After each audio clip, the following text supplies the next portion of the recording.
3, 2, 1, adelante. Buenas noches a todos que nos acompañan en esta ocasión, en esta charla de Morena Socialista. Y bueno, como ya saben ustedes, si nos han seguido, pues tenemos varios temas de historia, de coyuntura, de Morena y en general de la aplicación del marxismo. Entonces, la charla de hoy, pues vamos a tratar un tema histórico, pero curiosamente relevante. Es la Revolución Rusa, en particular el periodo de la paz de Brest-Litovsk. Como ya han visto, quizá hemos hecho ya un seguimiento de la Revolución Rusa en charlas pasadas. Esta sería un- una parte de la revolución inmediatamente posterior a la gran toma del poder en octubre, más bien ya en el año 1918, y es la materialización de una de las consignas de la Revolución Rusa, que finalmente fue la de pacificar el frente oriental de la Primera Guerra Mundial. Entonces, recuerden seguirnos en nuestras redes sociales. Estamos en Facebook, estamos en X, estamos en YouTube. Y también estamos en la página morenasocialista.org.mx. Es importante que comenten, es importante que compartan, es importante que sigan las charlas y los diversos eventos que tenemos dentro de Morena Socialista. Y pues nada más ceder el micrófono a nuestro compañero Edgar López, que nos va a dar una introducción al respecto de este tema. Mi nombre es Gil Mayorga y de nuevo buenas noches a todos. Adelante, Edgar. Te entrego el micrófono.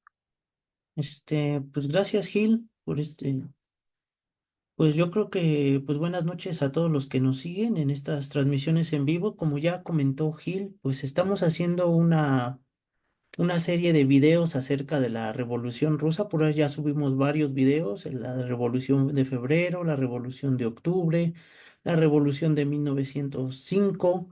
Y pues la idea es subir, pues vaya, varios temas que nos parecen muy importantes acerca de todo este proceso que desembocó en la Revolución de Octubre, en la Revolución Rusa, sobre todo porque el impacto mundial que tiene, y hoy en día seguimos teniendo precisamente las consecuencias de la Revolución de Octubre. Y uno de los episodios que más, pues uno de los episodios muy interesantes de la revolución, de todo este proceso de la Revolución Rusa, pues es precisamente la paz de Brest-Litovsk. ¿Qué es la paz Brest-Litovsk? Finalmente es un acuerdo que se firma en esta región de Brest-Litovsk, allá por Bielorrusia, donde se decreta la salida de Rusia de la Primera Guerra Mundial.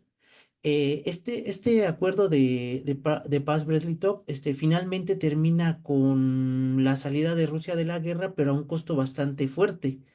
Finalmente Rusia pierde alrededor del 30% de su territorio, y estamos hablando de extensiones muy, muy grandes de territorio. Lo pierde a raíz de precisamente este tratado. Criticaron mucho a los bolcheviques porque pues estuvieron haciendo acuerdos precisamente con las potencias imperialistas de Alemania y el Imperio Austrohúngaro. Entonces hubo mucho debate a lo interno también, de por qué los bolcheviques estaban haciendo este tipo de acuerdos y todo. Entonces, pues en general, eso sería la paz Brest-Litovsk. Aquí sería inconveniente hacer primero, yo creo que un recuento, porque pues el proceso inicia a partir de la Primera Guerra Mundial.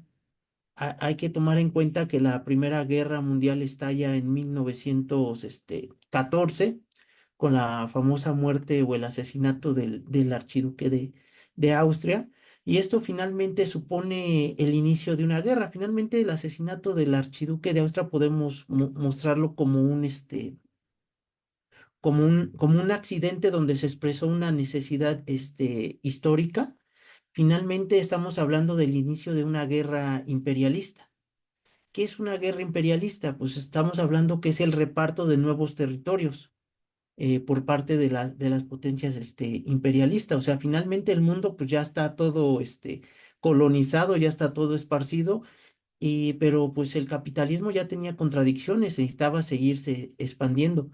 Entonces, estalla la Primera Guerra Mundial, se sitúan finalmente dos posiciones. Estamos hablando de, por un lado estaba la Triple Entente, que era pues Francia, era Inglaterra, y pues era Estados Unidos, luego se le suma Italia, que este era el bloque, ¿no? Y por el otro bloque estaba el bloque de las potencias, pues de los imperios, el imperio austrohúngaro, el imperio alemán, principalmente, que ellos estaban disputando los territorios, o sea, finalmente ellos estaban luchando por expandir sus territorios y expandir el imperio. Recordemos que Francia e Inglaterra, pues eran los que habían colonizado gran parte del mundo, ¿no? Las zonas africanas, pues ellos eran los que encontraban todas las colonias, las rutas hacia Asia y todo esto. Entonces Alemania pues buscaba precisamente la expansión de este territorio. Finalmente pues estalla la guerra, era una guerra imperialista. Aquí cabe resaltar que desde el inicio pues Lenin y pues sí, todo un bloque de bolcheviques o comunistas en aquel momento cuando estalla la guerra se oponen precisamente a la guerra imperialista, porque ellos dicen, pues es una guerra por reparto de territorios, o sea, nosotros no tenemos como obreros nada que hacer en esa guerra. Finalmente hay que recordar que la Primera Guerra Mundial fue pues una completa carnicería. Murieron alrededor de 20 millones de personas, entre civiles, soldados, personas que murieron de hambre, de enfermedades, o sea, fue una completa masacre, ¿no? O sea, la Primera Guerra Mundial fue una completa masacre, aunado a que era la primer guerra donde se usaba armamento pues más sofisticado, o sea, ya no solamente eran las luchas con las caballerías y los fusiles, o sea, ya estábamos hablando que se implementaron tanques, submarinos, aviones, metralletas, entonces pues, era una guerra a escalas no antes vistas, no por nada se le llamó la Gran Guerra. Y obviamente lo curioso de esto pues es que las potencias imperialistas pues estaban disputando el territorio. Los socialistas en aquel momento, los comunistas se posicionaron en contra, no así la Internacional Socialista o la socialdemocracia alemana, por ejemplo, o la socialdemocracia también de Francia, toda esta en general, la Internacional Socialista, curiosamente, se posicionó del lado de sus bloques, de sus países, ¿no? Imperialistas en hora de la guerra. Esto supuso una ruptura muy, muy, muy fuerte. De ahí que, pues, un grupo de bolcheviques o comunistas convocaran a la conferencia de Singuerlat, la famosa conferencia de Singuerlat, que no se reunieron muchos comunistas, eran pocos, entre ellos estaba Lenin, Trotsky, Karl Liebknecht, ¿no? A la distancia, pero eran muy pequeños. De hecho, Lenin mencionaba, ¿no? O sea, que todos los internacionalistas cabían en una carroza, porque pues la socialdemocracia había claudicado en favor de las potencias imperialistas, cada quien de su propio país, y habían tomado bandos dentro de las guerras. Entonces, era una situación, pues realmente alarmante. Esta guerra mundial, pues, explota por el transcurso de 4 años, finalmente dura de 1914 a 1918, pero se deja grandes, repercusiones. Una de ellas, por ejemplo, dentro del zarismo, finalmente en el zarismo, pues los que estaban pagando las consecuencias era la población. O sea, en Rusia, pues a los que se le enviaba a las guerras a morir, literalmente, pues eran morir, pues eran soldados, obreros, campesinos, ¿no? O sea, finalmente la población era la que pagaba las consecuencias de la guerra. En Rusia, por ejemplo, pues muchos de estos, movimientos pues pasaban hambres, miserias, ¿no? Productos de la guerra. Entonces llevaban a una situación realmente alarmante. ¿Qué ocurría, por ejemplo, en regiones como Rusia? Pues todos los hombres estaban al frente, ¿no? De la guerra y en el caso pues de las mujeres pues tuvieron que asumir un papel más de industrialización de la propia Rusia y de hecho no es casualidad que la Revolución de Febrero estallado en el Día Internacional de la Mujer. O sea, porque pues todos los hombres estaban al frente de la guerra y las mujeres pues estaban ahí al frente de las manifestaciones. Entonces, las repercusiones de la guerra ya estaban pasando las facturas al zarismo y completamente. Finalmente a toda esta familia de Romanov que se mantenían en esta guerra imperialista donde pues Rusia no ganaba nada, o en general la población o la clase trabajadora rusa no ganaba nada. Esto llevó precisamente a que en 1917 con la Revolución de Febrero pues se derrocara al zar Nicolás II.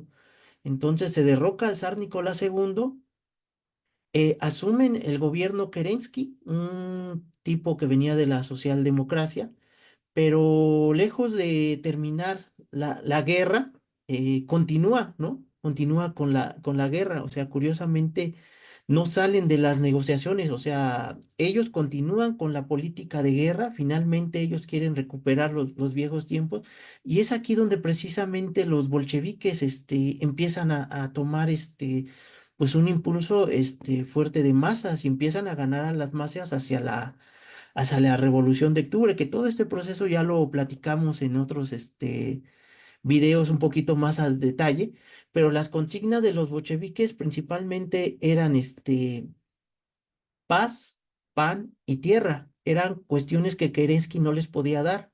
La paz era salirse de la guerra y Kerensky no les daba esa opción pues sí, a todas las masas en Rusia. Pan tampoco les daba pan Kerensky, ¿no? Al estar metidos en la guerra, pues seguía la hambruna.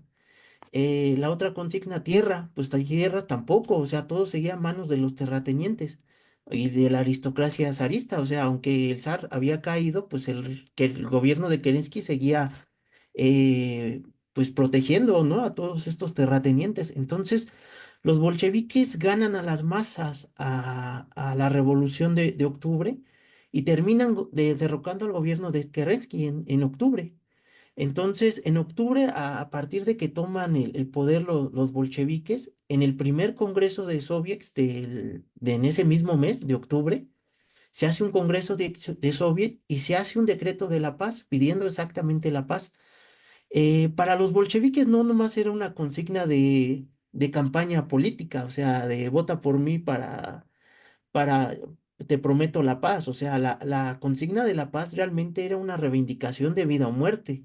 O sea, para las clases trabajadoras que ya habían pasado toda la masacre, hambruna, miseria y que no había ningún futuro de estando dentro de la guerra, pues era una necesidad ya salirse de la guerra. Entonces, ante esta situación, pues el Congreso de los Soviets vota, el decreto de paz. Finalmente votan un decreto de paz que se hace en octubre. Y aquí ya empezaría un poquito a mencionar las narraciones de Trotsky.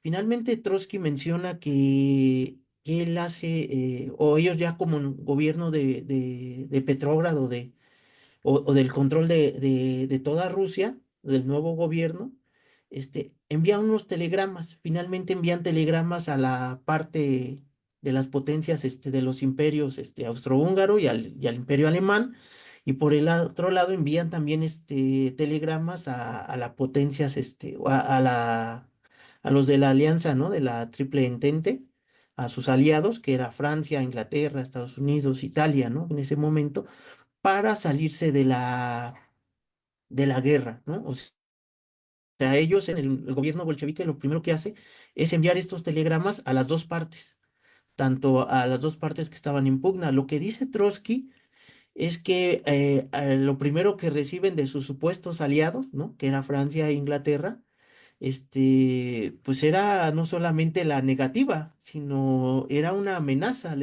Prácticamente les dijeron que si ellos negociaban la paz por su cuenta, se atuvieran a las consecuencias. O sea, eran aliados para la guerra, pero no aliados para la paz, ¿no? O sea, lo que era finalmente las potencias, de Gran Bretaña y Francia pues sí, ¿no? O sea, eran buenos para aliarse en cuestiones de guerra, pero no para comprometerse a cuestiones de paz. Entonces, Trotsky lo que menciona es que finalmente ellos siguen insistiendo, hacen unas proclamas, ya más de carácter político, ¿no?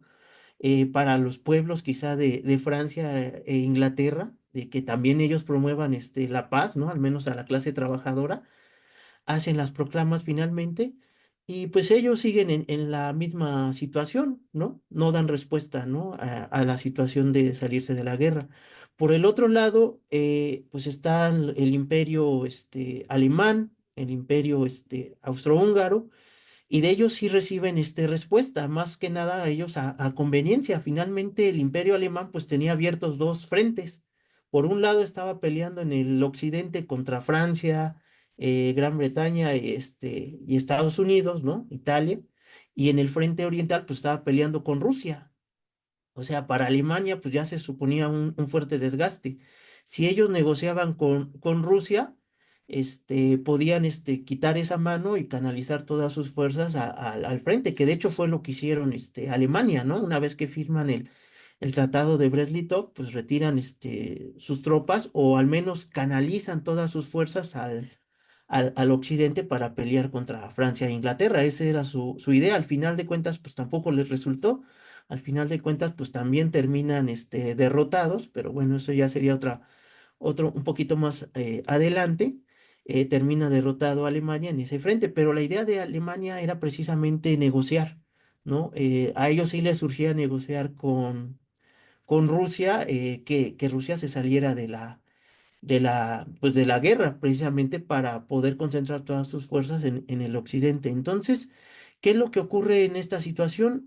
A partir de diciembre se empiezan las negociaciones.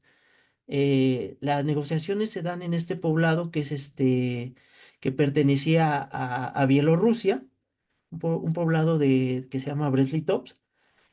Trotsky lo que menciona pues es que estaba ocupado por el ejército alemán, que ellos cuando llegan a este poblado pues finalmente está toda la ciudad destruida, ¿no? O sea, está toda la ciudad destruida y lo que hay son edificios tomados por los militares, que es ahí donde precisamente empiezan las negociaciones. O sea, no eran territorios neutros, ¿no? Para negociar, o sea, eran territorios tomados por el ejército alemán, o sea, ni siquiera había ninguna neutralidad. Pero aún así, pues ellos deciden asistir, ¿no? A este territorio, Breslitot, para negociar precisamente la paz, que es lo que ellas pronunciaban los bolcheviques. Finalmente, los bolcheviques, que era el acuerdo del Congreso de los soviets, era la paz, paz bajo cuestiones democráticas, sin anexiones, sin indemnizaciones y con el derecho de los pueblos a gobernarse a sí mismo, que fueron de las consignas que se siguen manteniendo. De hecho, esa consigna de la autodeterminación de los pueblos a gobernarse sigue manteniendo una plena vigencia y de hecho fue una política que mantuvieron los bolcheviques, incluso ya una vez constituidos como la URSS, por eso se llama Unión de Repúblicas Socialistas Soviéticas, porque estábamos hablando que en todo ese territorio pues eran países dentro de Rusia, o sea, países con diferentes culturas, diferentes nacionalidades, diferentes lenguas, ¿no? Constituidos dentro de Rusia y que obviamente cada país pues tenía su derecho a autodeterminarse. Era una república construida dentro de una república amplia que era la URSS. Por eso era la Unión de Repúblicas Socialistas Soviéticas. Entonces, bajo esa dinámica, es como entran a negociar con los alemanes. ¿Los alemanes qué buscaban? Los alemanes lo que decían es que aparentemente querían la independencia, ¿no? de Finlandia, de Lituania y de Polonia, ¿no? Trotsky lo que menciona es que cuando ellos llegan precisamente a Brest-Litov, pues se reúnen con una serie de individuos, era el conde de Cernip, se llama así más o menos, estaba un general alemán y estaba también un diplomático, ¿no? de Alemania. Lo que dice Trotsky, pues es que ellos no estaban acostumbrados a tratar con este tipo de personas, o sea, este tipo de personajes eran de títulos nobiliarios, nobles, castillos, y con una cuestión bien megalomaníaca, ¿no? O sea, ellos creían que todo este territorio pertenecía ya al imperio alemán, ¿no? O sea, de plano sí estaban megalomaníacos, ¿no? Y su defensa al Kaiser, ¿no? Entonces decía Trotsky, pues es que nosotros no estamos a tratar con este tipo de personas. Y mencionaba Trotsky, o sea, curiosamente se dio un suceso histórico, o sea, lo más avanzado, lo más revolucionario que tenía el proletariado en ese momento, que era el gobierno de los bolcheviques, se sentaba a negociar con lo más reaccionario que tenía el mundo, que era este tipo del Kaiser y las potencias imperialistas, ¿no? Entonces, pues ellos se tienen que sentar forzosamente a negociar. Una negociación que estuvieron ahí encerrados alrededor de 3 meses, 2 meses y medio. Ellos llegan a finales de diciembre y terminan negociando el Tratado de Brest-Litovsk. Se termina el 3 de marzo. Estamos hablando de enero, febrero y parte de diciembre, 2 meses y medio ahí enclaustrados, para negociar. Trotsky menciona que, pues, de hecho, pues no podían, salir mucho. De hecho, Trotsky menciona que él intenta dar una caminata ahí, en la mañana por Bradley Top y se encuentra con un letrero gigante que dice que al ruso que lo veamos caminando por aquí lo vamos a fusilar. Entonces, pues realmente no podían salir, estaban ahí como, pues, prisioneros, ¿no? Literalmente como prisioneros dentro de los edificios. Y Trotsky lo que hacía pues era pues, solamente leerse todos los periódicos que le llegaban. De hecho, lo que menciona Trotsky es que tenía muchísimo pues tiempo libre, ¿no? Y ese tiempo libre lo ocupó para escribir un pequeño librito, un folleto que se denominó ¿Cómo hicimos la Revolución Rusa? De hecho, este libro lo sacamos, un folletito que se escribió precisamente cuando estaban haciendo las negociaciones de Brest-Litov. Pues Trotsky estaba ahí encerrado. ¿Cómo hicimos la Revolución Rusa? Era un pequeño panfleto dirigido pues a todos los obreros del mundo, explicando cómo sucedieron la Revolución de Octubre. O sea, apenas unos meses habían pasado. Trotsky lo que menciona es de que finalmente había hablado con Lenin sobre la necesidad de explicar lo que había pasado en la Revolución de Octubre, pero que estaban tan ocupadísimos, o sea, con todas las tareas de la Revolución de Octubre, que no tenían tiempo para sentarse a escribir. Curiosamente, durante las negociaciones de Brest-Litov, pues a Trotsky, ¿no? Estando ahí encerrado y ya leyendo nada más que los periódicos, que se los leía muy rápido, pues le da tiempo para hacer este panfleto, un panfleto que se distribuye en la Internacional Comunista. Salieron millones de ejemplares, se traduce a varios idiomas. Y que fue un panfleto que fue muy recibido entre Lenin y Trotsky, ¿no? Ya después Trotsky escribe Historia de la Revolución Rusa, que ese sí ya fueron 2 tomos, un poquito más gruesos, pero es un poquito a detalle. Lo comento porque pues, este panfleto se escribe, ¿no? Dentro de estas negociaciones de Brest-Litov para explicar lo que había sucedido con la Revolución de Octubre, un panfleto que después fue censurado, por el régimen, pues sí, estalinista, ¿no? Un pequeño libro que llegó a censurar y después de muchos años se vuelve a republicar, ¿no? Entonces, pues yo me apoyo ahí porque en este libro menciona varios datos, Trotsky de cómo se dan las negociaciones de Brest-Litov. También me apoyé un poco en el libro de Trotsky de Mi vida. Ese también también narra también muchos de los casos de cómo ellos dieron las negociaciones de Brest-Litov. Me parece importante. Finalmente, uno de los principales representantes de la Revolución Rusa y de esta mesa de negociación, pues fue Trotsky. O sea, finalmente esto no se puede ocultar. Aunque los estalinistas después tratan de cercenar o mochar toda esta parte histórica, pues no hay forma, ¿no? O sea, finalmente, uno de los principales dirigentes que tuvo que ir allá a negociar directamente con todos estos, pues sí, las potencias imperialistas alemanas y del Imperio Austrohúngaro, pues fue Trotsky.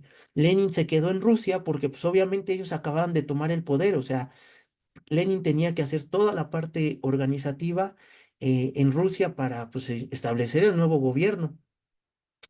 Entonces, finalmente, pues Trotsky es el que toma esta iniciativa o fue el enviado en esta comisión de los bolcheviques contra otro compañero que se llamaba Joffe. que fueron parte del comité central y ellos eran los que tenían la tarea de negociar. Ahora, esta negociación pues supuso pues inevitablemente el aceptar o el retirarse de Rusia, cediendo el 30% del territorio. O sea, finalmente no fue algo agradable para los bolcheviques, pero era una cuestión que no tenía opción. Hay algunos, de hecho, se enfrentaron en debates internos porque algunos, un ala dentro de la izquierda, dentro de la misma Rusia, decía, ¿no? Que teníamos que hacer una guerra revolucionaria contra los alemanes, o sea, que debíamos continuar con la guerra, pero ya con una guerra revolucionaria. De cierta forma era correcto. El problema es de que pues, ya llevaban 4 años en guerra. O sea, tus fuerzas ya estaban muy, mermadas. Los soldados ya lo que querían era, de hecho aquí está, los soldados lo que ya querían era regresar a sus casas, estar con sus familias, retomar, o sea, pues toda su vida cotidiana, ¿no? Dentro de Rusia, o sea, ya lo que querían ya no era seguir una guerra. Entonces, era una situación que tenían que ellos forzosamente retirarse, ¿no? Al precio que sea. Entonces, no tuvieron otra más que pues ceder gran parte del territorio, que muchas veces este territorio, pues ya con el Tratado de Versalles, cuando Alemania pierde la guerra, pues muchos de estos Tratado de Brest-Litov pues no se reconocen, aunque muchas de estas zonas no regresaron completamente a Rusia y que de cierta forma el Tratado de Versalles pues da pauta o es como apenas un pequeño suspiro para lo que vendría después, que era la Segunda Guerra Mundial. O sea, estamos hablando que la Primera Guerra Mundial, pues podríamos comentarla como apenas un pequeño receso con todos estos tratados como el de Brest-Litov, Tratado de Versalles, para lo que fue la Segunda Guerra Mundial, que ahí sí fue pues una manera muy, muy definitoria del imperialismo, del capitalismo, pues de sumerger o de salir de su crisis. O sea, finalmente la crisis capitalista solamente se podía salir a través de la guerra imperialista, ¿no? Entonces, pues son varias situaciones que se manejan. Finalmente a los bolcheviques no les quedó otra situación más que salir de la Primera Guerra Mundial, cediendo gran parte del territorio, pero aún así el imperio, sí, el régimen zarista que entró a la guerra, pues terminó destruido, ¿no? O sea, finalmente termina destruido con toda esta Primera Guerra Mundial, con la Revolución de octubre. En Alemania tuvieron una situación muy similar. El Kaiser que llega a la Primera Guerra Mundial con estas ideas imperialistas de expansión, pues también termina claudicando en 1918. También se hay una revolución alemana que sería muy interesante después también discutirla, la revolución alemana de noviembre de 1918, que finalmente también terminan derrocando al Kaiser. Ahí asciende la socialdemocracia y finalmente ahí no se termina culminando la revolución proletaria, como sí terminó en Rusia. Finalmente, ahí la claudicación de los socialistas terminan, pues sí, masacrando la revolución alemana, que hubiera supuesto otro cambio, ¿no? Terminan matando a Rosa Luxemburgo, a Karl Liebknecht, y la socialdemocracia se termina imponiendo, que es la que busca seguir continuando la Primera Guerra Mundial. Entonces, pues son muchas, muchas lecciones que deja la paz Brest-Litov, como ya los comenté. No se puede entender todo el proceso de la Revolución Rusa sin entender este episodio muy, muy importante sobre la necesidad de salirse de la guerra, sobre la necesidad de hacer pues una tribuna. O sea, finalmente los acuerdos que estaban haciendo en Brest-Litov, dice Trotsky, lo utilizamos como una tribuna revolucionaria para extender o denunciar las agresiones imperialistas o la guerra imperialista. O sea, no fue una negociación fácil. Nosotros lo seguimos utilizando pues como una tribuna revolucionaria. O sea, para seguir denunciando a los obreros de toda Europa que no era su guerra. O sea, esa guerra por reparto de territorio no era una guerra ni de franceses ni de alemanes, o al menos no de la clase proletaria. O sea, la clase proletaria nada más iba a poner los muertos. Entonces, era necesario que también se rebelaran contra sus gobiernos, nacionales y pusieran paz a la guerra. Entonces, pues el Bradley Top sirvió para los bolcheviques para hacerlo como eso, como una tribuna de agitación, revolucionaria. Entonces, pues yo creo que ya con esto terminaría nada más diciendo con esto último que mencionaba Lenin, que finalmente Bradley Top le sirvió como un pequeño respiro para reactivar sus fuerzas, volver a acumular fuerzas y denunciar la guerra imperialista. Que nuevamente en palabras de Lenin, esto solamente era un respiro. Ahora, ¿qué ocurrió después de Bradley Top? En Rusia, pues obviamente sirvió para la derecha estar golpeteando, ¿no?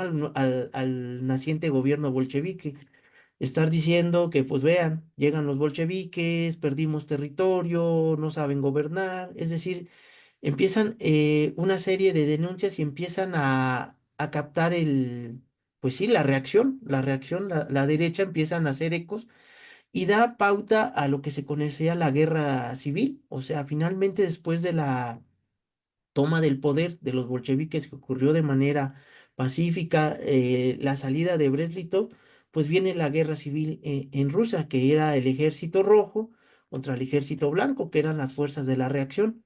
Pero digamos que este ya sería otro tema que sería también parte de la revolución rusa que habría que abordar, precisamente la guerra civil y cómo se abordan con el ejército blanco y cómo el partido bolchevique o los bolcheviques tienen que rearmar el ejército rojo para defender el naciente gobierno, pues sí, de los soviets o del proletariado allá en Rusia.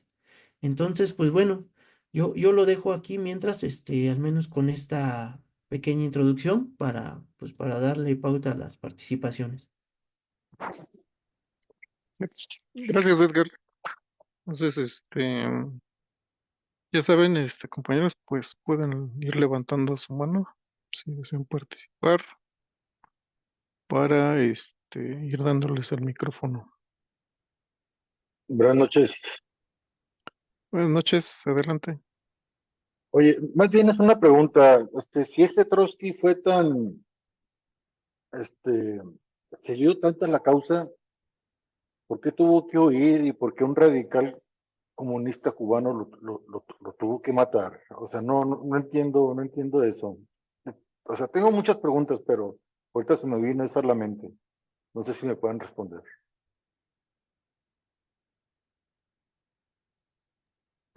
Ok. Sí, gracias. Ahorita en en breve vamos a ver las respuestas. Si no hay otra, bueno, yo podría ir avanzando en mi participación. Adelante, Alfredo.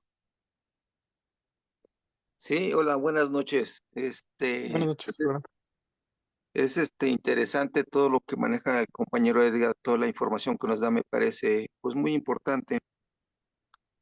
Aprendemos más de de lo poco, mucho que sabemos, esto viene a recordar, a reforzar, a reflexionar sobre las circunstancias.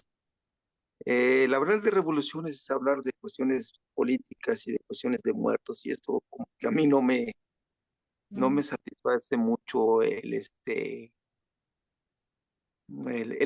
pues bueno, los escucho, pero como que no me interesa mucho comentar al respecto. Yo con lo que me quedo, algo muy importante, y creo que es el meollo del asunto de esta parte de nuestros miércoles, de nuestro Morena Socialista, esto es con lo que me quedo es, digamos, lo que pasó después de la guerra, cómo salió adelante ese país, cómo han salido adelante otros países después de las guerras, después de las revoluciones, después de las independencias. Eso desde mi punto de vista sociológico, creo que le doy más importancia, le doy más relevancia y como que a mí en este sentido me llama la atención comentar y bueno, pues si hay alguien que pudiera reforzar esta parte, pues será interesante para seguir comentando más. El punto es de que fue una muestra a nivel mundial todo el avance que tuvo ese bloque socialista, ese conjunto de países, lo que se logró desde el punto de vista económico, político, y que bueno, vino la caída porque pues, todo lo que empieza acaba. En este caso, no sé si fue el momento, si fueron las circunstancias políticas, si fueron las circunstancias económicas, porque pues nosotros sabemos ciertas circunstancias nada más para poder comentar y poder estar en, en, en armonía con lo que está pasando o con lo que pasó. En la caída del bloque socialista pues no había muchas redes sociales y nada más lo que la situación política o lo que los medios de comunicación nos daban y bueno, pues habría que echarse un clavado a muchos actores, a muchos escritores que hayan hablado sobre la caída. Yo veo, se notó realmente y lo que acaba de pasar en nuestras Olimpiadas, que desde el punto de vista deportivo había una competencia muy fuerte y eran los que se llamaban los medalleros, Estados Unidos y Rusia.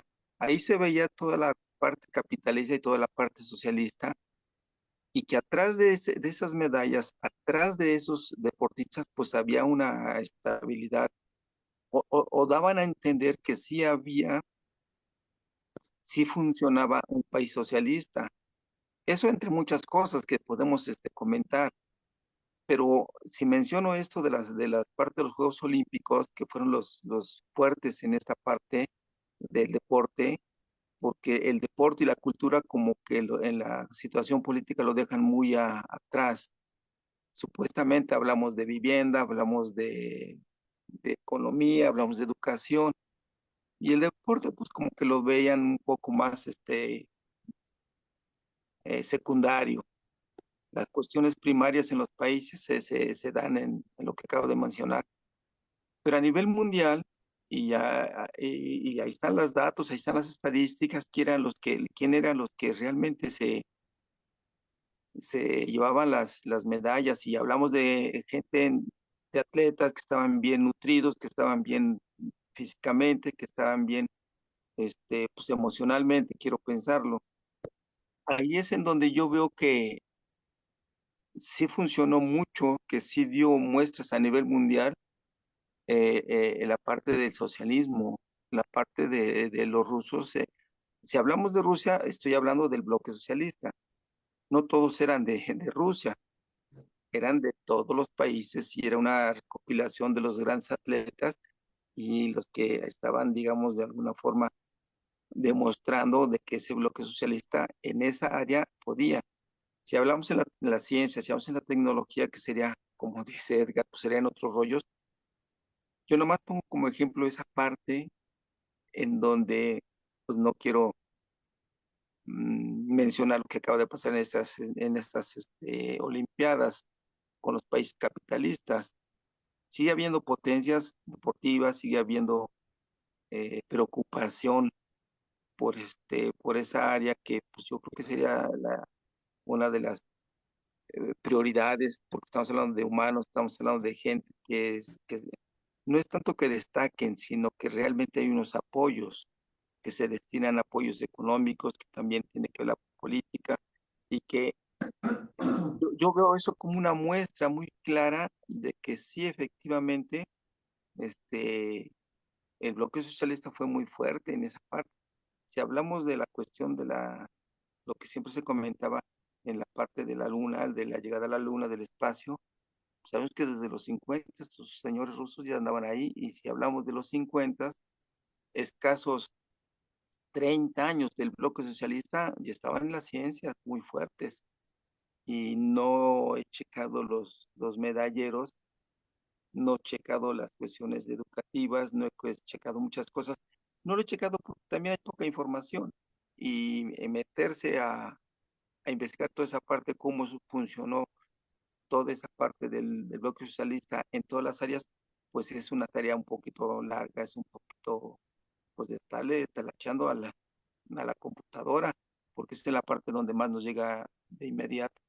Yo creo que habría que checar, yo lo pongo aquí como propuesta, esa parte, ¿no? Pues las guerras han sido fuertes y ha habido sus consecuencias, pero la repercusión que tiene posteriormente, digamos que la parte colateral positiva, pues habría que checarla también, ¿no? Como cuáles fueron todos los logros durante todo el bloque socialista, durante todo el tiempo que duró, y posteriormente, ¿no? Se cayó el bloque socialista, pero no con eso se quiere decir que se derrumbó todo. Toda la parte ideológica, toda la parte de lo que se venía trabajando o que se estaba trabajando, pues no pudo caer de manera inmediata. Yo considero que pues ahí hay algo muy importante, porque ese es el fin, ¿no? Ese es el fin de qué pasa con la cuestión socialista. ¿Cuál es la idea? Nada más de que no haya proletariado. No, yo creo que habría que ver qué más hay más adelante, ¿no? Hasta dónde puede llegar, eh, hasta dónde podríamos llegar como sociedad. ¿Qué más tanto podemos hacer? No es nada más llegar a ser socialistas y luego qué sigue. Eso yo creo que vale la pena planteárnoslo, porque no es nada más derrocar el capitalismo, que ya no haya burguesía con los dueños de los medios de producción y que todos seamos iguales. Yo creo que esa parte de igualdad pues, también es una utopía muy fuerte porque pues no todos podemos comer igual, no todos podemos tener las mismas características, no porque no lo merezcamos, sino porque las circunstancias de las grandes ciudades, las capitales, de las ciudades pues con mayor inversión de industria, ¿qué pasaría con ellos? ¿Qué pasaría con el campo? ¿Qué pasaría con las partes alejadas de esas grandes ciudades?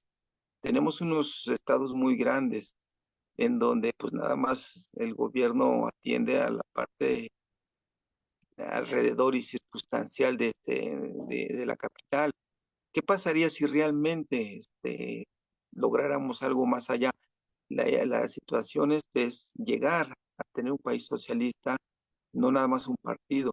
Y en este sentido, habría que ver qué tanto estamos dispuestos como capitalistas convertirnos en socialistas, qué tanto estamos dispuestos a dejar la vida que estamos llevando y proteger al desamparado, proteger al proletariado. ¿Cómo voy a quedar yo en la cuestión de socialista? Como, como proletariado tendría que volver a trabajar, mi pensión me la van a quitar. Creo que por ahí es mi razonamiento, en donde pues no queremos guerra porque, repito, son cuestiones muy fuertes, en donde hay muchos muertos, en donde hay cuestiones muy fuertes a raíz de una guerra. Y si nos vamos por la vía de pacífica y le vamos buscando, haciendo cuadros ideológicos y llegar al socialismo, pues habría que pensar cómo vamos a trabajar como socialistas. Por ahí quedaría mi intervención y pues a la mejor más adelante echamos otra platicada. Gracias. Sí, gracias. Ver la mano de Andrés, adelante. Sí, ¿sí me escuchan? Sí, Sí, adelante. Ahora sí, ya. Ah, bueno. Sí, buenas noches, soy Andrés Mejía de parte del grupo que se llama Movimiento Socialismo Nuevo. Creo que el compañero Ernesto los conoce, algunos de ustedes. Nosotros conocemos a Marcos, que también nos ha acompañado en un esfuerzo de lucha que se llama el Poder Popular. Y nosotros partimos de la tesis que el pueblo, para llegar a la democracia real, el pueblo debe mandar, porque así está escrito inclusive en el artículo 39 constitucional, que el pueblo es el que debe ejercer el mandato, por lo menos en México y en otros países también parece que aparece algún texto al respecto. Pero ese es nuestra punto de partida, la democracia del pueblo. la democracia real, porque los burgueses tienen su propia democracia que la aplican a través de los partidos cooptados, porque los partidos han sido cooptados por los grupos de poder internacional y entonces ellos establecen sus modelos de gobierno a través de los partidos políticos. Nosotros estamos también participando en Morena, aunque fuimos fundadores, pero bueno, Morena empezó a tener problemas por la infiltración de gente de derecha y de los partidos que fueron y que son enemigos del pueblo. Pero sin embargo, nosotros que empezamos con el movimiento, porque recuerden que Morena no era no era partido, era un movimiento. De hecho, el nombre se le quedó, Movimiento de Regeneración Nacional. Y hasta el movimiento, pues estuvimos ahí de acuerdo todos. Después vino, recuerden, el proceso de integración como partido. Ganó esa propuesta. Muchos no queríamos que se hiciera partido, pero bueno, se ganó la propuesta que se fuera partido para competir por el poder político. Nosotros seguimos sosteniendo que el poder político, aunque tiene gran capacidad de acción, también el poder popular estructurado y organizado también tiene una gran capacidad de incidencia en los destinos de la nación. Y el poder popular, por antonomasia, es socialista. El compañero que me antecedió decía, ¿cómo le vamos a hacer para ser socialistas? Que yo voy a ser proletario. Bueno, creo que el compañero tiene una información pues quizás sesgada o muy limitada de lo que es el socialismo. En el socialismo hay ciudades, hay campo, hay fábricas, hay tecnología, hay lo mismo que hay en un país capitalista, está en un país socialista. Nada más lo que cambia, aparte de la cuestión de las propiedades en los medios de producción, cambia la propiedad. La propiedad es limitada. No es como en el capitalismo que la propiedad llega hasta el extremo de la náusea, como aquí en México que está Carlos Slim, que gana 300 millones de pesos al día, que es una leperada cuando un trabajador apenas junta, no sé, un muy bien pagado, unos 600 pesos al día. Realmente es una cuestión, pues vamos a decir, aberrante, ¿no? Entonces el socialismo limita eso. No es que en el socialismo no haya propiedades, ¿no? Sí, la gente tiene su casa, tiene su trabajo, algunos tienen su vehículo y todo lo demás, pero hay un límite a la propiedad. No hay posibilidades de una propiedad excesiva, aunque ahora que, como dice el compañero, cayó el socialismo o el bloque socialista, sí se ha manifestado alguna parte de socialistas que se volvieron capitalistas, tanto en Rusia como en China, aunque en esencia se conservan algunas normas que establecen ciertos límites a ciertas cosas. Pero bueno, estamos, como dice el dicho, por sus hechos los conoceréis. Dice el compañero que pues le ha faltado tiempo quizá para leer a fondo de los otros ámbitos de la vida cotidiana de del socialismo, pero a fin de cuentas, como él mismo manifestó, se notó en el aspecto deportivo, en el aspecto tecnológico, en el aspecto industrial, en el aspecto militar, en todos los aspectos el socialismo llevó en pocos años, en 50 años de que empezó tanto la Revolución Rusa y que triunfó también la Revolución China, en 50 años se volvieron potencia esos países. Entonces, eso explica o demuestra que el socialismo es una vía adecuada. Claro, luego nos la pinchan, que no, que ahí todo mundo tiene que andar con los mismos zapatos y todo mundo con la misma vestido, con el mismo traje o la misma vestimenta, pues eso fue y es totalmente falso, ¿no? Entonces, pues tenemos que aprender y llevar al poder del pueblo a llegar a que tomen las riendas de la nación. Obviamente es el poder popular, porque es uno de los poderes que está establecido en la Constitución, En la Constitución aparece el poder económico, aparece semblanteado, o sea, tiene sus reglas y todo lo demás. Aparece el poder político, que es dividido en los diputados, senadores y poder judicial. Aparece el poder religioso, también no se menciona en la Constitución, y aparece el poder militar, pero también aparece el poder del pueblo, que que está en el artículo 39. Por desgracia, en el artículo 39 no hay las leyes secundarias que permitan que haya mecanismos para que el pueblo tome el poder. Pero sin embargo, empezando a trabajar en ello, podemos ir avanzando. Nosotros estamos trabajando como Poder Popular con el colectivo de morenistas estatutarios. O sea, nos referimos morenistas que fuimos fundadores y estamos sustentados en en los artículos del estatuto original de Morena, que ese fue el estatuto básico que estaba muy bien planteado y permitía muchas cuestiones donde el pueblo podía ir ascendiendo en el partido a ocupar cargos. Por desgracia, bueno, llegó Mario Delgado y otra cúpula infiltrada y empezaron a hacer cambios en los estatutos a tal grado que ahorita ya está el partido al servicio de las cúpulas y de los oligarcas, ¿no? Pero bueno, todavía hay tiempo de rescatarlo. Nosotros estamos luchando desde esa trinchera de morenistas estatutarios para alcanzar la democracia o recuperar la democracia en el partido. Bueno, ya después les platicaré todo lo que hemos hecho y lo que estamos pues haciendo, ¿no? Pero también como Poder Popular estamos trabajando en la parte de, porque esa es la democracia representativa, la de los partidos, pero está la democracia participativa, que es la que se ejerce a través de, de la ley de participación ciudadana, que también está esa ley y se puede aplicar y también el pueblo puede participar. Y hay otra forma de democracia que es la democracia directa.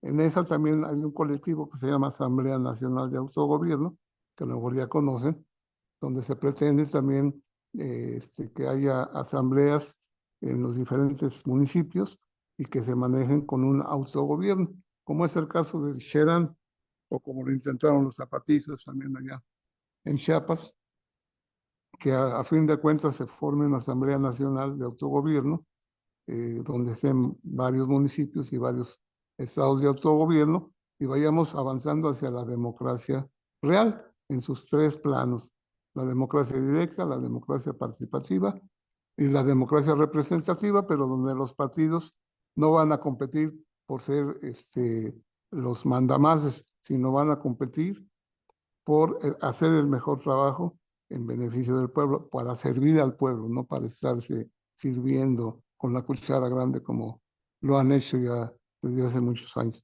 Por ahí va más o menos nuestra propuesta, pero tiene que ver también con el socialismo, enfocado de otra manera, el poder del pueblo, porque en el socialismo, en teoría, el pueblo era el que mandaba. Entonces, por ahí va la jugada. Ahí la dejo, compañeros. Sí, gracias, compañero. Eh, Andrés. Hombre, sí, gracias. Ajá. Veo al compañero Alfredo de nuevo. Antes quisiera mi participación, dar mi participación. Nada más una pregunta rápidamente, si me permiten. Sí, adelante. O sí, dejo la pregunta ahí, pues esperemos que salga yo de la duda. Este, realmente, ¿cómo está considerado en estos momentos Morena? ¿Como un partido socialista, socialdemócrata o simplemente como partido Morena? Quisiera saber su nombre correcto, porque vamos a contestarle al cuate de español, porque él dice que la presidenta Claudia Sheinbaum pertenecía o pertenece al partido socialdemócrata Morena. No sé si esté correcto él, si esté correcto el nombre del partido de Morena. Yo lo conozco nada más como Morena, partido de Morena. No sé si tenga el nombre y apellido como sarcasmo, digamos. Esa sería mi pregunta. Gracias. Sí, gracias. Sí, ya sé. Bueno, vamos a ordenarnos un poco para no dispersarnos. Hay que recordar el tema de la discusión. No sé si Morena ahorita o socialismo en general. Esta es una serie de charlas que tenemos, digamos, enfocadas a la Revolución Rusa, o sea, presente para ir como aclarando ese panorama histórico y teórico de la Revolución Rusa. Hemos hecho, como ya se mencionó, una charla correspondiente a la Revolución de 1905. Otra fue la Revolución de Febrero, la Revolución de las jornadas de julio, la Revolución de Octubre. Este es el siguiente, digamos, este episodio, ¿no? El episodio de esta serie, por llamarle así, es los tratados de Brest-Litovsk. Digo, no, no significa que no podamos responder un poco al respecto, ¿no? De las dudas que plantean. O sea, podemos mencionarlas. A lo mejor son temas para abordar en extenso, ¿no? Porque la cuestión del socialismo es extensísima. O sea, yo creo que sí nos llevaríamos varias charlas. Y probablemente dentro de esta serie, pues coloquemos precisamente el desarrollo del socialismo en la Unión Soviética. O sea, seguiría después de la Guerra Civil. Tendríamos probablemente un episodio que se enfoque, por ejemplo, a la parte del socialismo en la Unión Soviética. Y bueno, y respecto a la parte de Morena, pues sí, nosotros hemos tenido, de hecho, ya varias charlas de Morena. Evidentemente es parte, digamos, de la carpeta de charlas que tenemos normalmente, es abordar precisamente las connotación de Morena. Y pero bueno, podemos, digamos, dar en la respuesta algún comentario al respecto. Nada más, así que vamos regresando un poco al tema para no, digamos, dispersarnos, ¿no? Como una serie de intercambios. Quisiera yo dar mi participación, después a lo mejor que Edgar nos dé una primera respuesta, hacemos otra ronda de participaciones y ya podemos ir concluyendo. Quisiera participar, sobre la parte de los tratados, hay unos episodios importantes, yo quisiera dejar un par de estampas, digamos, históricas sobre el tema. Es la parte del conflicto entre los bolcheviques. O sea, la parte del conflicto entre los bolcheviques es importante porque, digamos, compartiendo ellos una misma enfoque teórico de la revolución, pues acabaron divididos en una cuestión que era práctica, pero que tenía diferentes enfoques. O sea, la paz de Brest-Litovsk no era una, digamos, maniobra que se les haya ocurrido así como de último momento.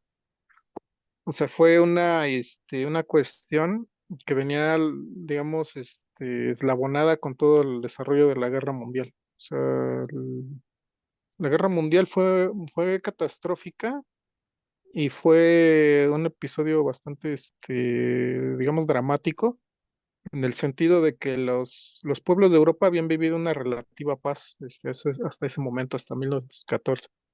La última, digamos, conflagración de cierta importancia había sido la guerra franco-prusiana y la guerra entre Prusia y Austria, y eso ya había sido por 1870, entonces ya habían pasado varias décadas de relativa paz. Digo, habían hecho muchos desastres en el exterior, ¿no? O sea, habían atacado a China, habían atacado a Vietnam, habían atacado a otros pueblos, habían invadido México, por ejemplo, hasta el 67.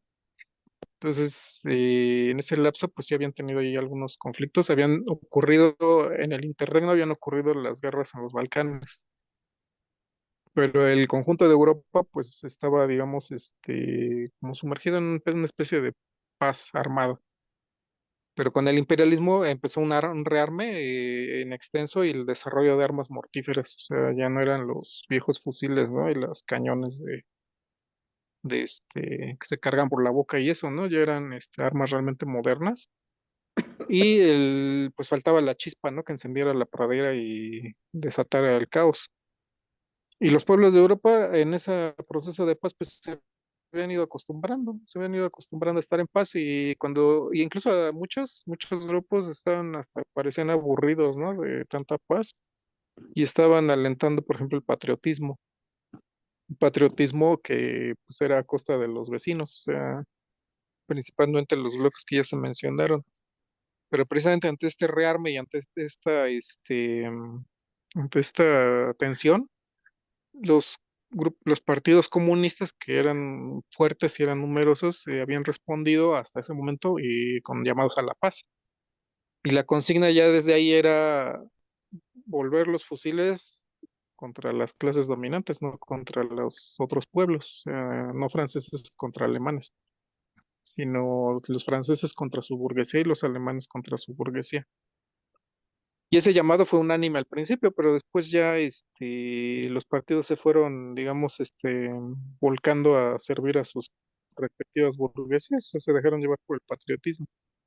Y ahí se demostró que los mismos partidos socialistas, pese a tener un programa, digamos, socialista y revolucionario, pues en los hechos ya estaban prácticamente integrados en política de los, este, la política de los parlamentos y en la política electoral. Se habían dejado de arrastrar por la política electoral y pues ya estaban prácticamente absorbidos por las elecciones. Se habían convertido en mucho en máquinas electorales y ya no respondían a sus electores en términos históricos y revolucionarios, sino pues básicamente con defender sus principios de bienestar inmediato. Entonces el partido bolchevique fue de los pocos que mantuvo esa vocación internacionalista, es decir, ellos sí hicieron una revolución para pues, derrocar a la clase capitalista y feudal terrateniente rusa, que se había aliado a un bloque de la guerra. Entonces ahí lo importante fue que al mantener esta consigna, pues no fue algo sencillo, porque en realidad se echaron en contra del movimiento socialista europeo. O sea, eso también ocurrió, o sea, no tiene sentido ignorar esa parte en que los bolcheviques se enfrentaron al socialismo europeo dominante y que seguía llamándose europeo socialista, perdón, y marxista. Y de ahí viene la confrontación directa entre Lenin y Kautsky, que Kautsky era uno de los grandes líderes del socialismo europeo. Entonces, la lucha contra el socialismo, como lo entendían los revolucionarios rusos y como lo entendían los jefes del partido alemán, pues fue bastante dura. Y eso digamos, tiene muchas consecuencias, por ejemplo, en el hecho de que Lenin fue denunciado como, esa sería otra estampa histórica, fue denunciado como un agente alemán. O sea, Lenin para regresar, y él y otros revolucionarios, no solamente él, para regresar a la Rusia revolucionaria tuvo que atravesar territorio alemán. Obviamente a los alemanes que ya estaban en guerra con Rusia, les convenía, o sea, que un grupo pacifista ruso cruzara la frontera y llegara hasta a Rusia para hacer una revolución que llamaba a terminar la guerra, o así lo visualizaron. Entonces Lenin, desde que regresó hasta la firma del Tratado de Brest, fue acusado de ser un agente alemán, es decir, de servir a los intereses del imperialismo alemán. Y pues era una acusación bastante injusta, pero también pues encontró oídos, porque finalmente Lenin estaba cumpliendo el programa de pacificación, o de paz más bien de la Revolución Rusa. Entonces, firmar los tratados de Brest era prácticamente indicar pues que la revolución estaba dispuesta a ceder un gran territorio para ganar una paz que le permitiera tomar un respiro precisamente y continuar la revolución, porque ya estaba en ciernes la guerra civil, aún no se producía, pero ya estaba en ciernes. Entonces, y las consecuencias del Tratado de Brest pues fueron durísimas porque se perdió Ucrania, justamente hablando de Ucrania, ¿no? Que es hoy un campo de batalla. En ese momento, pues fue prácticamente tomado por el imperialismo alemán. O sea, se apoderaron de todos los recursos de Ucrania. Y al derrumbarse el imperio alemán, porque digamos, no, tampoco fue una victoria duradera, ¿no? El hecho de apoderarse de los territorios de Rusia, finalmente el imperialismo alemán también se derrumbó. Y sin embargo, eso no significó la paz porque las potencias imperialistas que antes eran aliadas de Rusia ahora la atacan. Entonces invaden los puertos del Mar Negro y los del Mar del Norte. Entonces y el Mar del Japón. Entonces ahora Rusia es atacada, pero por sus exaliados. O sea, la cuestión es que no se trataba de una guerra de patriotas, o sea, no se trataba de una guerra de defensa. Era una guerra imperialista y los imperialistas estaban jugando sus cartas de acuerdo a sus intereses. Entonces, de poco había servido el patriotismo de la gente, sino para ir a una trinchera. O sea, la guerra de trincheras fue absurda en más de un sentido, ¿no? Es en el sentido de condenar a la gente a morir en prácticamente cavar sus propias tumbas y morir ahí. Y eso fue un desangramiento mayor, sin hablar ya de las enfermedades, ¿no? Como la famosa influenza española. Entonces, las, este, los tratados de este tipo, pues podían parecer muy desventajosos al principio, pero pues en el campo, digamos, del terreno ya era inevitable. O sea, como mencionaba Lenin, no se trata de vencer al imperialismo agitando una espada de cartón, ¿no? O sea, tenían que reconocer que las fuerzas de Rusia estaban muy mermadas y que no podían hacer frente al imperialismo alemán. Y menos aún para defender los tratados secretos. De hecho, eso fue una parte importante de la estrategia bolchevique. Ellos publicaron los tratados secretos que Rusia había firmado con sus aliados para el reparto. O sea, más allá del patriotismo y de la supuesta defensa de la patria, pues lo que había era tratados concretos. O sea, lo que el imperio ruso buscaba en la guerra era apoderarse de los estrechos del mar de Mármara, hacer lo que es hoy parte de Turquía. O sea, quería apoderarse de una salida del Mar Negro hacia el Mar Egeo para, pues, como parte de sus objetivos estratégicos, apoderarse de nuevo de la actual ciudad de Estambul, la antigua Constantinopla. Entonces eso era, digamos, pues uno de sus objetivos, era tener un reparto de tierras con Francia y con Inglaterra. Entonces el imperialismo pues funcionaba así, o sea, y el otro bando también, o sea, Alemania, por ejemplo, lo que ansiaba era apoderarse de grandes extensiones del imperio ruso. O sea, hasta la fecha, muchos alemanes consideraban que el este de Europa es como su tierra natural de expansión. O sea, eso el nazismo lo va a representar mejor. Pero básicamente se creían con derecho de conquista, o sea, de que ellos, como por ser alemanes, tenían derecho a las tierras del este de Europa, incluyendo gran parte de Rusia. Y por tanto, pues si hacían la guerra, pues no estaban haciendo una guerra injusta, pues desde su perspectiva, ¿no? Estaban simplemente tomando lo que por derecho les correspondía. Incluso invocaban, ¿no? Que las tierras que ocuparon con el Tratado de Brest, pues habían sido habitados por pueblos germanos, visigodos del siglo tercero, cuarto y quinto, o sea, estaban invocando el supuesto derecho de haber habitado ahí unos pueblos germanos, pero pues nada que ver con la realidad. Esto ya era una política imperialista moderna, ¿no? En el sentido de imperialista capitalista. Entonces, pues yo dejaría ahí mi participación. Pues ahora sí que le entregaría el micrófono a Edgar para ver si quieres hacer una primera respuesta de lo que se ha planteado y después podemos hacer otra ronda. Sí, gracias, Gil.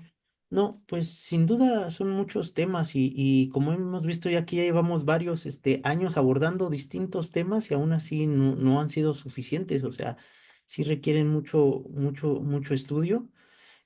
Obviamente estas charlas van enfocadas o dirigidas a Morena abiertamente, o sea, finalmente esto no es solamente una cuestión teórica o que le haya pasado a alguien por allá lejano, o sea, esto es una experiencia histórica.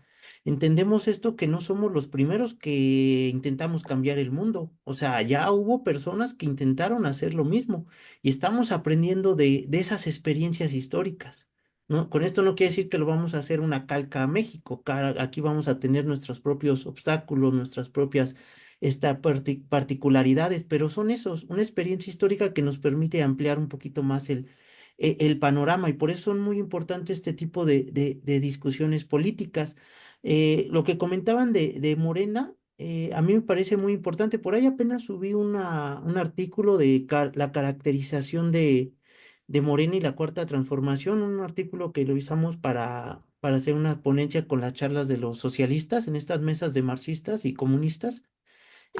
Por ahí está. De hecho, creo que sería muy importante que a lo mejor agendáramos en una sesión de los miércoles precisamente la caracterización de Morena y la Cuarta Transformación, por lo que ya comentaban los compañeros acerca de Morena y a lo mejor pues también está invitado ahí el compañero Andrés Mejía, que también ya nos comentó que pues también es de los fundadores de Morena, y pues obviamente ahorita todos estamos con la situación de tanto chapulín, ¿no? En Morena, que nada más meten priistas, y pues es una situación que está, que está en la mesa sobre qué hacemos y cómo nos organizamos. Hay propuestas de hacer nuevo registro de partido o buscar candidatos independientes o mantenernos en Morena, no sé, pero son partes de las cuestiones que tenemos que meternos a discutir, al menos todos los que tenemos esa coincidencia. Entonces, a lo mejor habría que agendarla, la caracterización de Morena, y ahí podemos sacar un poquito más a detalle todos estos temas,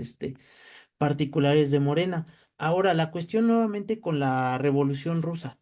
Yo lo que comentaba precisamente es de que no estamos discutiendo cuestiones teóricas o de que a alguien se le haya ocurrido, ¿no? O estamos discutiendo experiencias históricas sobre de personas que ya llegaron a una revolución, así como nosotros, y que tomaron el poder y que se enfrentaron a un montón de obstáculos para poder llevar a cabo el socialismo. O sea, de eso es lo que estamos precisamente aprendiendo. Hay dos formas de aprender quizá, ¿no? En estos acontecimientos. Uno, pues es la experiencia propia, que esa tiene mucho valor también, o sea, también depende mucho qué tanto hayamos vivido los procesos, ¿no? O sea, aquí en México ya pasamos un fraude electoral, ya llevamos a Andrés Manuel, la lucha, la degeneración de Morena, no sé, esa es una experiencia propia, ¿no? Pero hay situaciones, pues, que no nos dan la vida, o sea, pues nada más vivimos como 50 70 años, o sea, hay cosas que solamente las podemos aprender analizando las experiencias históricas. Y eso es precisamente lo que nos da esto. O sea, finalmente ya hubo personas que intentaron implementar el socialismo y hasta ahorita la Revolución de Octubre ha sido el proceso muchísimo más avanzado en todo el mundo. O sea, no ha habido otra experiencia más avanzada que la Revolución de Octubre. Y ya se comentó aquí, o sea, la Revolución de Octubre no solamente fue un cambio de gobierno, sino fue un cambio de la toma del poder de las clases sociales. O sea, los más pobres, los más desposeídos, las clases proletaria y campesina, tomaron el gobierno en Rusia y ellos administraban la economía. O sea, no solamente era cambiar el gobierno, hacerlo más austero, no, era administrar ellos directamente la economía a través de los soviets. ¿Qué son los soviets? Los soviets son comités, son como comités de base. O sea, si quieren buscar una traducción o algo así, son comités de base. Aquí, por ejemplo, en México hemos hecho el énfasis de que pues Morena tiene que regresar a los comités. Aquí los comités de Morena son de papel, pero realmente para que sean reales tienen que ser comités reales que decidan, opinen y controlen la economía. O sea, eso es lo que hicieron allá en Rusia, los soviets. Y los soviets se congregaban en los congresos y ellos eran los que decidían el triunfo de la economía. Ahora, ya se demostró también la diferencia entre controlar la economía. O sea, finalmente el socialismo lo que plantea es el control democrático de la economía por parte de la clase trabajadora. Eso es lo que se plantea en el socialismo.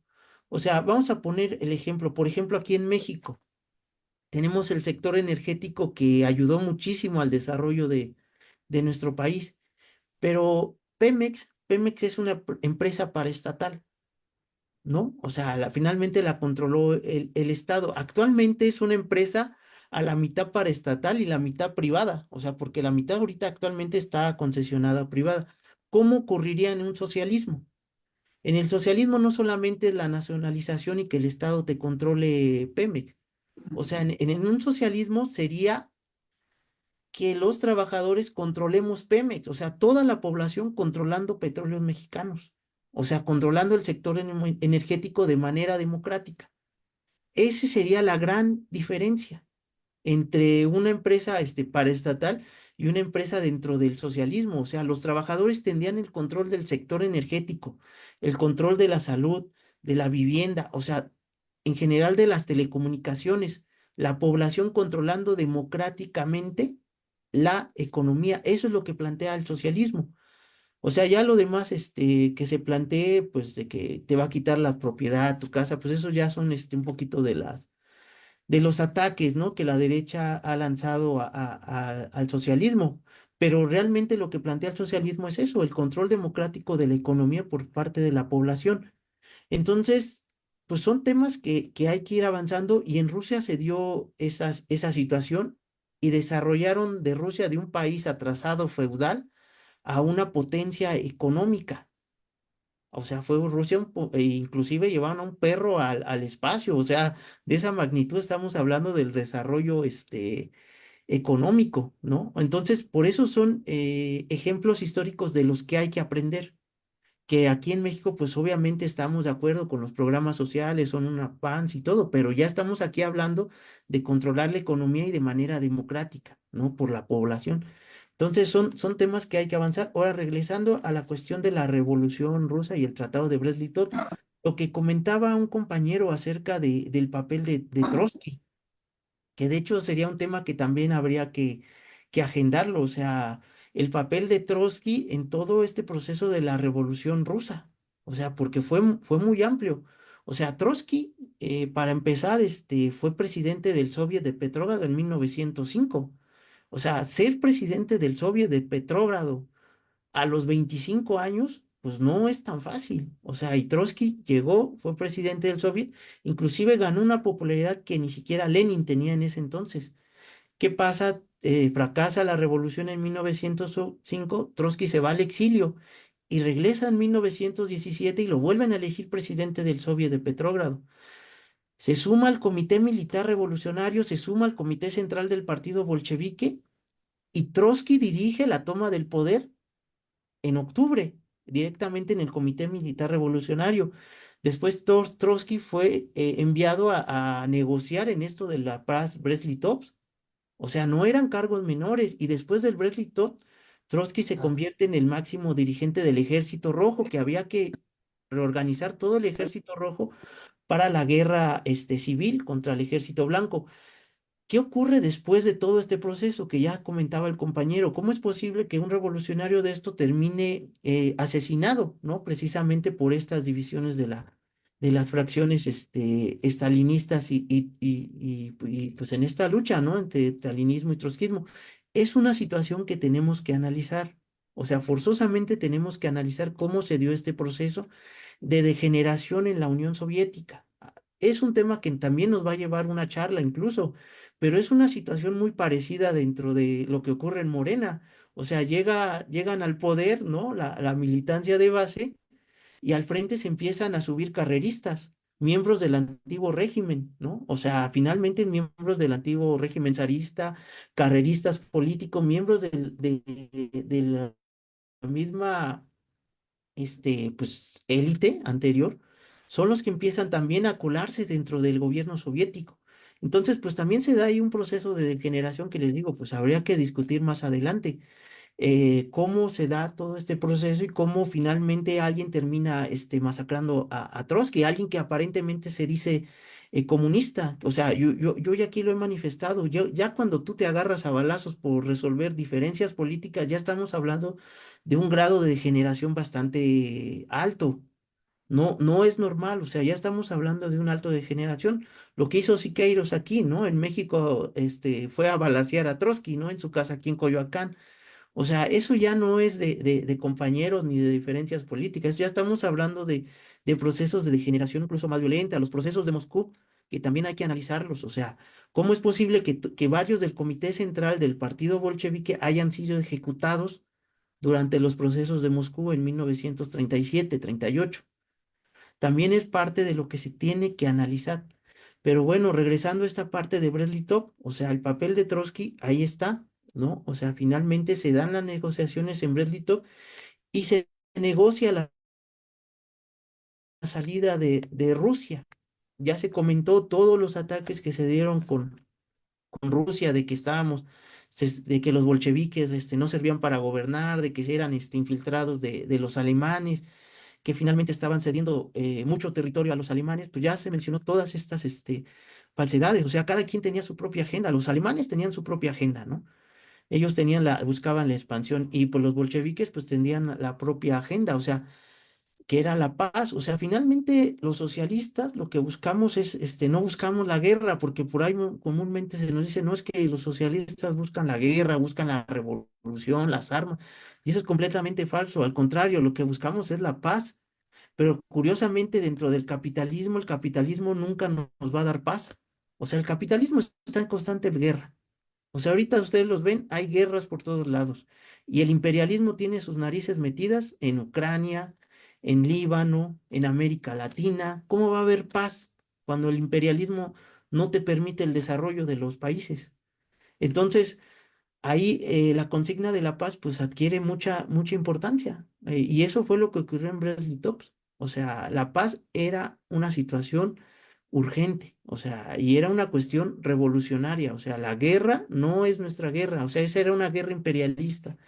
Y Lenin lo manifestaba abiertamente. O sea, nosotros como trabajadores, como campesinos, como sectores pobres, ¿qué ganamos en la guerra? Nada, pura miseria, muerte, hambruna. Entonces, ¿para qué queremos la guerra? Salgámonos de la guerra, eso es lo que manifestaba precisamente Lenin. Pero bueno, estas son partes de las lecciones que da este tipo de análisis teóricos o históricos de lo que fue Breslit. Entonces lo dejo ahí por si hay algunos comentarios, ¿no? De los compañeros.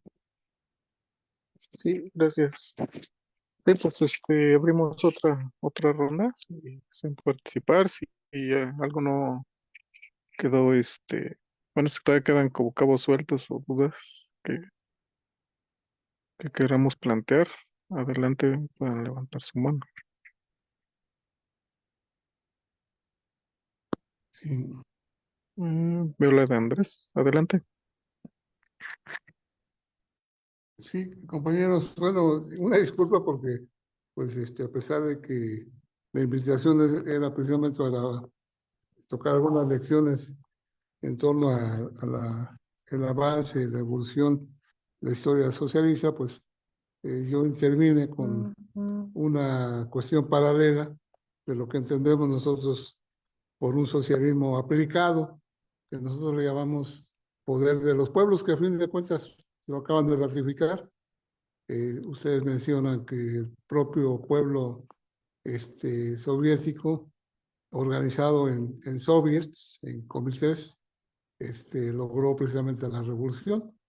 Aunque en este caso fue armada, nosotros planteamos que la revolución puede ser también de cierta forma ideológica, porque ahorita pensar en una revolución armada para México pues es poco menos que imposible porque no estamos adiestrados, ni tenemos armas, ni tenemos en ese momento histórico la capacidad de responder con las armas, pero a fin de cuentas estamos invocando a la organización precisamente fundados en la cuestión socialista, que no es otra cosa que, repito, el poder del pueblo organizado.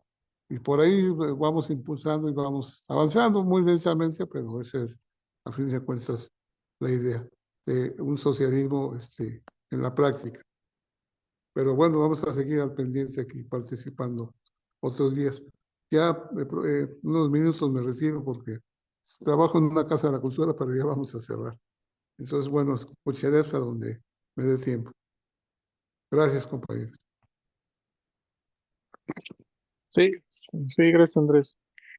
No, no hay ningún problema en cómo los planteamos, ¿no? Los temas y demás. Nada más sí, como darle espacio, ¿no? A cuestiones que son de por sí muy amplias y luego ya ven que las discusiones empiezan así y se van prolongando y nos vamos así como ramificando, ¿no? Entonces corremos el riesgo, ¿no? De no como dejar un tema bien esclarecido, ¿no? Para todos los que nos estén escuchando.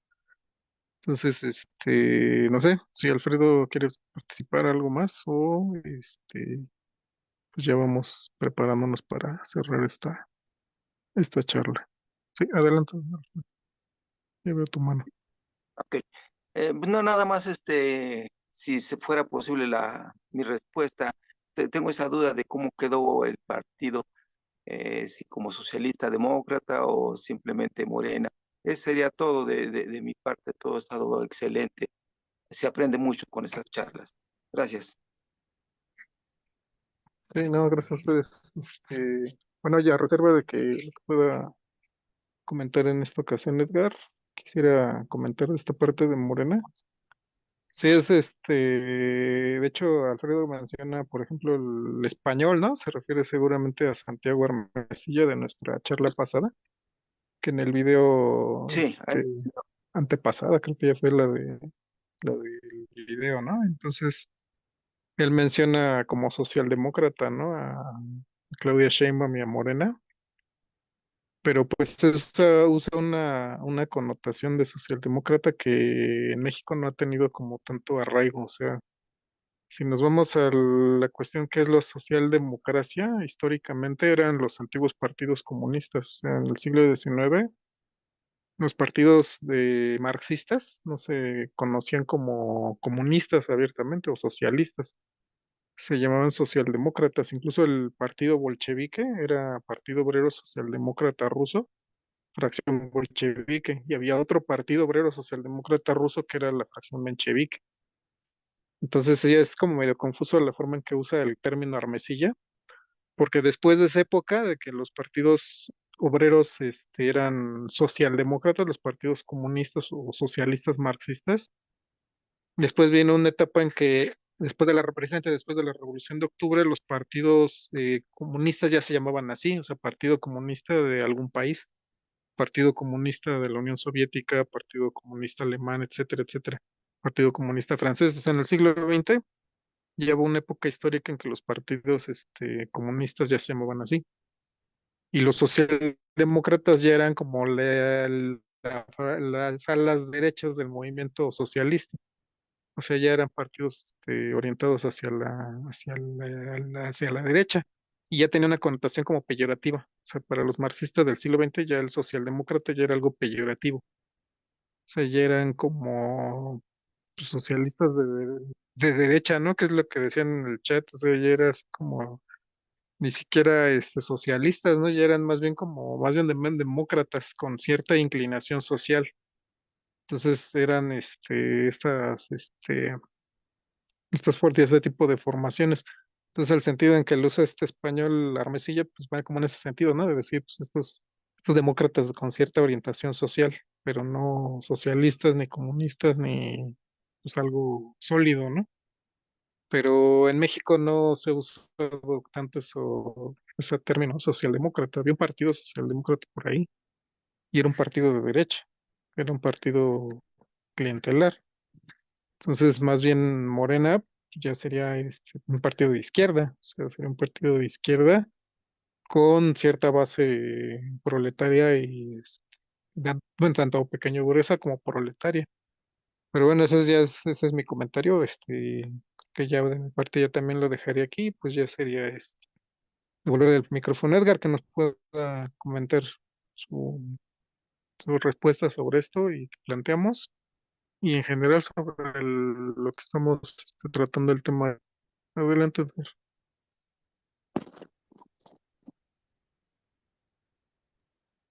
Pues sí, entonces ya con esto ya vamos cerrando. Sí, bueno, veo la mano de Andrés, no sé si es del anterior o es algo diferente. Bueno, pues sí, eh, en los términos generales, pues sí, Morena en su estatuto original inclusive se manifestaba de izquierda, pero por desgracia ahora ya, así como está actualmente, y por las prácticas que está llevando a cabo de dedazos, como fue el último que se dio con María Luisa Alcalde, pues ya de plano ya dejó de ser un partido de izquierda. Y fue socialdemócrata en el sentido de que se asegura que Obrador era un masón, o sigue siendo masón, que pues no tiene nada de malo porque pues, es su tendencia ideológica y su formación, pero sí fue un partido socialdemócrata que pues, por desgracia se va derechizando cada vez más, a ver hasta cuándo logramos detener la caída, antes de que se vuelva totalmente antidemocrático. Bueno, gracias compañeros, nos vemos la próxima semana. Gracias. Hasta luego. Pues ahora sí, adelante. Pues sí, bueno, ya con esto a lo mejor ya le conté a una compañera sobre la caracterización de Morena, a lo mejor yo creo que lo agendamos, les digo, ahí subí un artículo, pero sí, pues básicamente, Morena lo caracterizábamos todavía dentro del marco de la democracia burguesa, pero eso sí con una fuerte base proletaria, entonces dar así una definición exacta es imposible, pero podríamos definirlo así, o sea, porque ni siquiera se maneja como la socialdemocracia entendíamos a estos partidos que se definían socialistas, pero que pues ya buscaban solamente la vía parlamentaria, ¿no? O sea, ya habían excluido la lucha de clases, la toma del poder, o sea, la revolución, ¿no? La vía revolucionaria. Entonces, pero bueno, eso ya podría ser el tema, ¿no? De la próxima charla que sí sería importante. Pero pues regresando a esto, o sea, del Tratado de Brest-Litov, ¿no?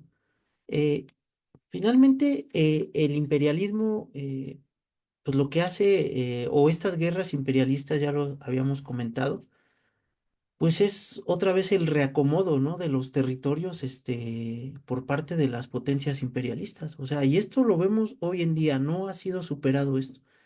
En aquel momento había chocado y quedó completamente en Europa. O sea, las dos guerras mundiales no es una y la otra, o sea, son una continuación. O sea, la Primera Guerra Mundial en 1914, las contradicciones del capitalismo ya estaban a todo lo que da. Lo único que tiene el capitalismo para salir de estas crisis son la guerra. O sea, la guerra, Marx lo comentaba en el Manifiesto Comunista, o sea, la única manera que el capitalismo tiene de salir de estas crisis es a través de la destrucción de las fuerzas productivas, a través de una gran destrucción de las fuerzas productivas. Y eso fue lo que ocurrió en Europa. O sea, finalmente un montón de gente masacrada, destrucción de fuerzas productivas, de ciudades, de viviendas, un desarrollo armamentístico. O sea, eso lo único que favorecía era precisamente al capitalismo, ¿no? A los grandes capitales. En nada beneficia a la población, de la clase trabajadora. Entonces, el mantener meternos a la lucha política y no tener esta perspectiva de lo que significa el capitalismo, pues sería entonces enfrascarnos, o no tener un conocimiento más amplio, ¿no? De hacia dónde estamos parados. O sea, el capitalismo significa esto. Capitalismo significa horror sin fin.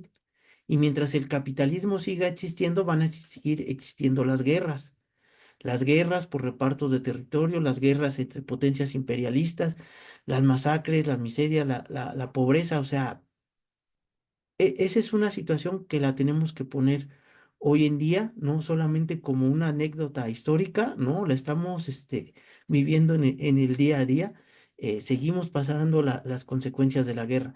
Entonces, pues esto nos deja muchas lecciones, ya lo habíamos manifestado. Lenin, los bolcheviques pues se pronunciaron desde el inicio desde que empezó la Primera Guerra Mundial por manifestarse en contra, ¿no? De que estas son guerras imperialistas. Los trabajadores no tenemos nada que hacer en estas guerras de repartos de territorio, pues donde simplemente van a masacrar, ¿no? Entonces, pues no fue algo sencillo para Lenin y esta facción de abiertamente revolucionaria. Ya se comentó los socialistas, ¿no? De la Internacional Socialistas, que aparentemente eran socialistas, ¿no? La famosa socialdemocracia, debido a que quitó de su análisis la idea del imperialismo, la idea de la lucha de clases, la idea de la revolución, pues terminan claudicando. O sea, esta es también una lección importante, o sea, de por qué no debemos dejar todos estos procesos al margen. O sea, la Internacional Socialista termina claudicando y se terminan posicionando del lado de sus bandos imperialistas, ¿no? Algunos con Francia, con Inglaterra y otros con Alemania. O sea, ¿cómo es posible esto? O sea, lo que causa más eco en particular es el caso de la socialdemocracia alemana, que se suma a la guerra imperialista, o sea, apoyando a su país imperialista, ¿no? se suma a esta guerra imperialista. Y no solo eso, sino termina, pues sí, denostando la revolución bolchevique y termina masacrando la revolución alemana y fueron partícipes pues del asesinato de Rosa Luxemburgo y de Karl Liebknecht. O sea, terminan apagando la revolución, pues sí, la revolución bolchevique en Alemania, prácticamente. O sea, lo que hacen ellos en 1918. O sea, tan es así la traición que se da por parte de la socialdemocracia. De hecho, por eso Lenin después dice, no, nosotros ya no podemos asumirnos como socialdemócratas. A partir de ahora nos tenemos que reivindicar como comunistas, abiertamente comunistas. Y a partir de ese entonces empieza a formar otra nueva internacional, que es la tercera internacional o la internacional comunista, porque la internacional socialista había caído en una bancarrota. De hecho, por ahí todavía está la Internacional Socialista, donde el PRI es uno de sus afiliados, ¿no? O sea, para que vean el grado de generación, se reivindican socialistas, ¿no? Pero esa socialdemocracia en ese entonces, pues ya había claudicado, ya había masacrado, asesinado a Rosa Luxemburgo, a Karl Liebknecht, se había posicionado del lado de las potencias imperialistas, o sea, no, o sea, ya la socialdemocracia estaba completamente prostituida. Lenin, a partir de eso, hace el llamado a la conformación de la Internacional Comunista y a partir de ahí se empiezan a nombrar partidos comunistas, ya no socialdemócratas. Entonces, son situaciones que precisamente se tienen que analizar. Después, pues ya viene la situación pues sí, del ascenso de la URSS y luego viene la degeneración de la URSS y ahorita estamos pagando precisamente las consecuencias de llamarnos abiertamente comunistas, porque ya también todo este proceso, pues la burguesía, ¿no? Lo ha utilizado de manera ideológica para denostar el comunismo, para denostar que esto no es posible, que el comunismo es muerte, destrucción, revoluciones y que no, que los comunistas te van a quitar. Entonces, todo eso ha servido, ¿no? Entonces, hay que volver a dar la vuelta a la historia, ¿no? Y volver a retomar todo este tipo de discusiones. Precisamente estas discusiones nos sirven para eso, para ampliar todo el panorama. No hay que verlo como algo teórico, algo que ocurrió en un país muy lejano, ¿no? O sea, estamos discutiéndolo desde la perspectiva de la experiencia histórica, no de los rusos, sino de la humanidad en su conjunto, de la experiencia histórica de la clase trabajadora en su conjunto, porque la clase trabajadora digamos que no es por países, o sea, claro, hay nacionalidades, yo soy mexicano, venezolanos, hay chinos, todo, pero finalmente la clase trabajadora no tiene divisiones, o sea, tenemos los mismos intereses económicos, a nivel mundial, incluso por ahí, ¿no? Que se dice que debe de haber, bloques, ¿no? Por ahí, ¿no? También hay que meterlo a la discusión la cuestión de la autodeterminación de los pueblos, o sea, es una cuestión que hoy sigue en día y que en algún momento, pues también se tiene que volver a discutir, o sea, hemos dicho, o sea, cuando la URSS se conforma con varias, repúblicas soviéticas dentro de su territorio, que eran muy distintas, o sea, países dentro de países que conformaban la URSS, eso era lo que ocurría, eran muy distintas culturalmente, en el idioma, en todo, pero constituyeron un gran bloque soviético, ¿no? Por ahí hay algunos que andan diciendo que ese fue el error de la URSS, ¿no? Permitir la autodeterminación de los pueblos y que mejor hubieran hecho un imperio, ¿no? Ruso, pues bueno, son cuestiones, ¿no? Y eso se dice dentro de la propia izquierda, ¿no? O sea, ¿cómo vamos a hacer, por ejemplo, en América Latina? O sea, si en América Latina hacemos un gran bloque de países, no vamos a hacer un bloque socialista, ¿no? Único. O sea, ¿cómo le vas a pedir a Venezuela, a Bolivia, ¿no? A Brasil, cuando cada uno tiene su propio gobierno? Aquí en toda América Latina apunta para lo mismo, ¿no? Un bloque de unión de repúblicas socialistas de América Latina. O sea, finalmente es eso, la autodeterminación de los pueblos. O sea, cada quien se va a regir con sus propias, formaciones, culturas y todo, ¿no? Pero todos siendo parte de un bloque común, que eso fue lo que hicieron en la Unión Soviética, en la URSS, y finalmente. Entonces, todo este tipo de elecciones son las que tenemos que traer a colación para precisamente ampliarnos la visión, porque si nos cerramos solamente con lo de Morena, ¿no? Y ganar elecciones y campañas, créanme que nos va a llevar a la degeneración política, que de hecho ya lo está pagando Morena, o sea, Morena ya está en un grado bastante alto de degeneración política, o sea, el partido ya es un cascarón de priistas y panistas, ¿no? Y de carreristas que solapan esas tonterías de carreristas que según están ideológicamente armados y andan defendiendo a Sergio Mayer, ¿no? Y que son los que están a cargo del Instituto de Formación Política. O sea, esos son el tipo de cuestiones que se tienen que poner sobre la mesa.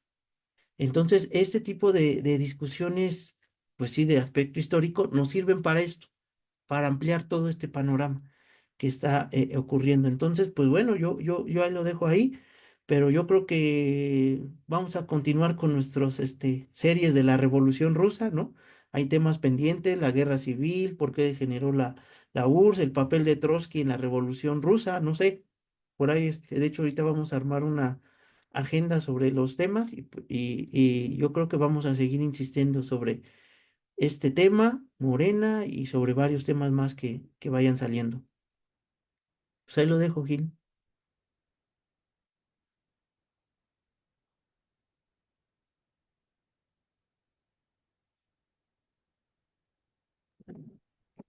Sí,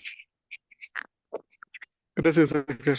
Entonces, pues ahí ya tenemos bueno, todo lo que avanzamos con esta charla y con esta serie de charlas. Y pues no queda más que seguir invitando a que nos acompañen cada miércoles, igual misma hora, 8:30 de la noche.